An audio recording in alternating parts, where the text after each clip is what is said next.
car, electrical issues notwithstanding, and he's right up in the wheel tracks. Let's see what happens though when they close in on this AM traffic. Now Carol Bash is also flashing the headlights. He's got a car ahead of him for the first time in this race, and he is going to be very tense. He will have watched the replay. He'll have seen Nick Moss struggling in the traffic yesterday in the overall lead battle, and he's now going to be hoping the same fate doesn't befall him as they go through the S's and the Parabolica Ayrton Senna. Yeah, absolutely. There we can see them still.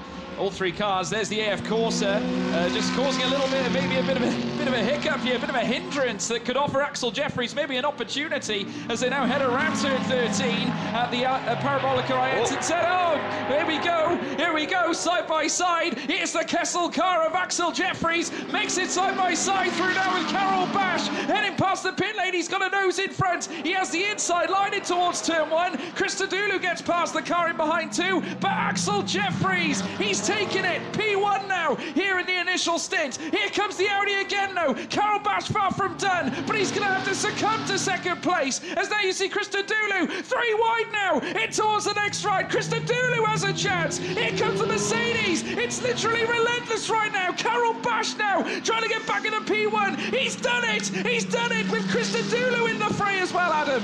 Amazing driving from Carol Bash to reclaim that lead. Axel Jeffries, to his credit, did just enough to give him space. Here comes Christodoulou though. Axel Jeffries has gone from the attacker to the defender, and Christodoulou's trying to find a way through at turn 6. It won't happen. You saw what happened there coming out of the last corner, the Parabolica Ayrton Senna.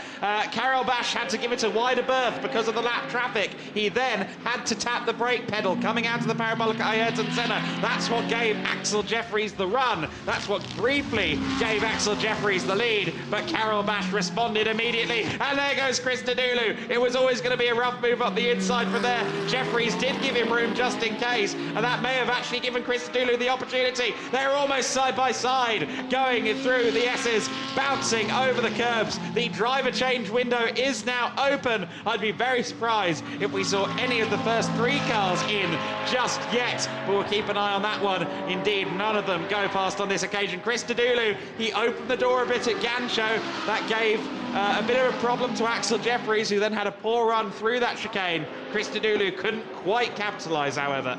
What a battle, Adam. What a battle. That is what we like. Benjamin Heates, though, in 4th place currently. You can see there's Sebastian Bow as well. In the pits now, Heates. Heates in the pit lane, and Sebastian Bow will probably move past him as well, as we can now see still this battle continuing between Christodoulou and further up as well, Axel Jeffries. There is Rima Jafali. Helmet's already on.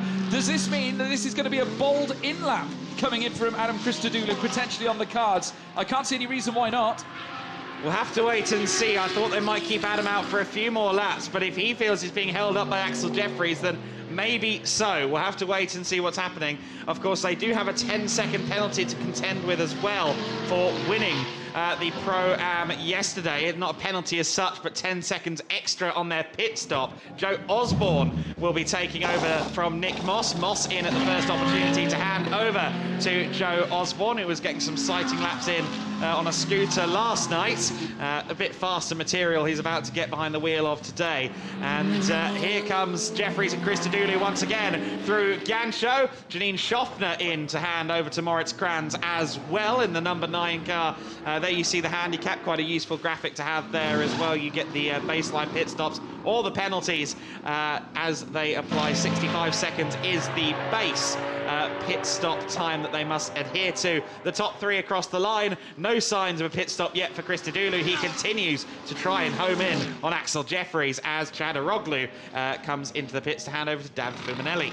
Yeah, Christodoulou 6/10 back still on Axel Jeffries, who's currently still nursing that P2 spot, licking his wounds after the scrap between him and Carol Bash. What an incredible moment to watch, folks, for the Audi doing enough to stay on top. And in fact, Bash has probably been blessed with this battle between Christodoulou and Jeffries, because it's taken the pressure off him just a little bit for now, because that Kessel Racing car has now drifted further back from the rear. Oh, okay, 10-second penalty causing a collision to car number 33. And that being Alan Valente. So that was the incident we saw earlier on. That was between Glenn Van Berlo in his Team Oregon car as well, Adam. Yes, it looks like these penalties are being added at the end of the race rather than during the pit stop or as a drive-through. So I have to bear that in mind. come the closing of this race. You see there, Carol Bash flashing the headlights at Leonardo Pulcini, who's ahead of him. Leonardo Pulcini, who of course has pitted that car from a stop. In fact, no, Pulcini's over here at turn 6, so actually that's Glenn Van Berlo in the 19 car then, I suppose. So nonetheless, here comes Moss, Joe Osborne. I'm getting all confused with the pit window and the driver cycles. The top 3 though, we expect it to be the same cast of drivers for at least a couple more laps. Does Christodoulou peel in? We saw that Rima Jafali was all primed and ready to go, but not yet. The top 3 remain out there on circuit. Certainly do. Christodoulou remaining out as well, still trying to gain on the Kessel Racing car of Axel Jeffries, who seems to have composed himself a little now. The gap has been maintained. He's currently in behind Carol Bash by around 7/10, so he's managed to gain a little bit as well on the Audi. So there has been some progress there. Further back, you can see there that Bau is also in 4th, with Korzanowski in 5th too. Glenn Van Berlo still letting fly. Alan Valente still out on track, but he, of course, will be nursing a 10-second penalty that will be added to his time, as you so rightly said, Adam, at the end of the race. So we'll have to wait and see how that becomes fortuitous for him. We'll have to wait and see, or unfortuitous as it probably will end up being. Osaka in 8th place too. Pulcini is now in the car for Team Oregon, and he'll be looking to push as well with Osborne in the McLaren. Yes, so I did get a bit confused with the Oregon team cars. We did see a replay of Pulcini at turn 5, turn 6, but that is him just ahead of Carol Bash out there on circuit. Of course, Pulcini more than able to match the pace of the top 3, and so Carol Bash has this rather bright Lamborghini up ahead of him, but isn't going to close in anytime soon. Who has closed in is Axel Jeffries. Axel Jeffries a bit closer to the back of Carol Bash, that time through Ganshow. Gets the car sliding as well, coming out of Ganshow. Traction control on these GT3 cars, of course, but that doesn't mean you can't get the tail out here and there. Axel Jeffries looks like he might be primed for a good run out of the final corner, although he may have had to lift out the throttle slightly there to make sure he didn't exceed track limits, and I think that may be the case, because look at that, the Audi just building a car length or 2 as they run down the main straight into turn 1. The top 3 turn through our first corner for what is the 19th time in this race. We're approaching halfway through the pit window. The pit window will close with 24 minutes of this race left to go. Certainly will, and there is the Audi still. There's Christodoulou, still there, still probing. And there is the Get Speed Performance 911 car. Steve Jans will no doubt be hopping into the car now, replacing Sebastian Bau. And very shortly they'll leave the pit lane. As you can see, very quick driver change process. You can see them rapidly undoing the straps. In comes the Olymp car as well, that being Laurent de Beus being Stanislav Jedlinski coming in for Christian Korzanowski into that 5 car. And they'll soon be making their way back out on the jacks. New tyres on the car. And there's the Team Oregon team as well, who hasn't actually let any cars through. They're still out on track with the Audi in behind them. So still a little bit of congestion on the circuit there, Adam. Not really congestion. Pulcini's actually a little bit further ahead of Bash than he was this time a lap ago. It's just more a matter of a very, very quick car just happening to come out of the pits just in front of the leaders. And I don't think the blue flags will be particularly waving for him, because he is extending that advantage on the track, at least, over Bash. Bash, the leader of this race, though, and Axel Jeffries still lurks and looms large. What have we got here? Oh, that's a Ferrari undressing itself. David Fumanelli losing a light, actually, as they ran down towards turn 1. So the 133 car's already got a 5-second penalty to its name. It's also now down a headlight, and that bonnet does not look even remotely like it's going to stay on put on the car for the next 29 minutes. I do worry that they might get a black and orange flag, the meatball flag, the technical flag, whatever you want to call it. It's the flag that says, no, we'd rather you repair your car, actually, I'm afraid.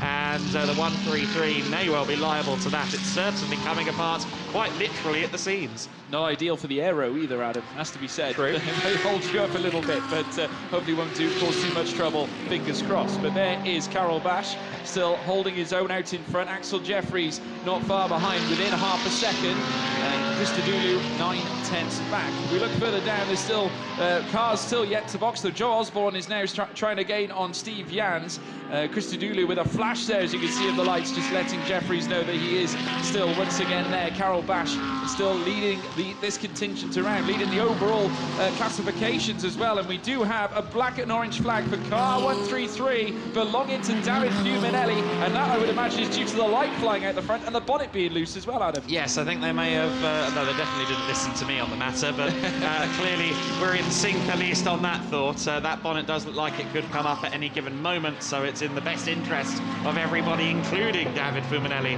to get the car in.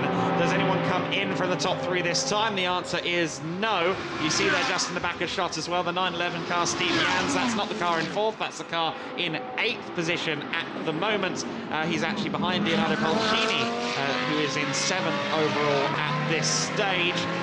So still very shuffled, of course. It's a relatively short circuit here at Estoril, and it's a relatively long pit stop. And that does mean we have this interesting situation where people come out from their stops around the leaders. Now, the leaders are going to have to make their pit stops at some point relatively shortly. If they don't hit this time, I'm fairly sure they would have to, mathematically, stop next time. They're going to have to be very careful not to exceed that pit window. They have to be into the pits before the 24-minute mark in the race. Glenn Van Berlo has taken that to heart, as he will hand over to Kevin Gilardoni.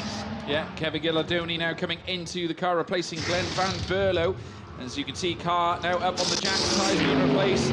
The Michelin tyres now being replaced there. You can see there is the FIMA Motorsports one and only Adam Christodoulou. Way out onto the track. There's the other Get Speed Performance car, Kiki Saknana, hoping for a better run this time. Obviously, he was caught up in all the chaos of yesterday's crash incident, heading around turn 4 in towards turn 5. But as we now rejoin the battle with the leaders, Karel Bash still nursing a 2/10 of a second advantage over Axel Jeffries. Now the clock is ticking down. I'd estimate at least a lap, but they've got a box. Yeah, it's this time or next time or a penalty, effectively. I don't think any of them have come in. Oh, no, never mind. Karel Bash is in. Our race leader is the first of the three to bite the bullet. And the 777 Audi rolls down to pit lane. It will become the property of Marcin Jedlinski, who will take the car over. He's a fairly strong am. I'm interested to see how he performs in this second phase of the race, up against not just his fellow Pro-Ams, but of course the charging pro drivers. Incidentally worth noting as well, as we see the other car, Stanislav Jedlinski, that's Marcin's dad having a moment, but Stanislav Jedlinski with a spin. I think he's got that car recovered, thankfully. However, to speak on Marcin again for just a moment, because that car came third in Pro-Am yesterday, no penalty for that car added to the stop.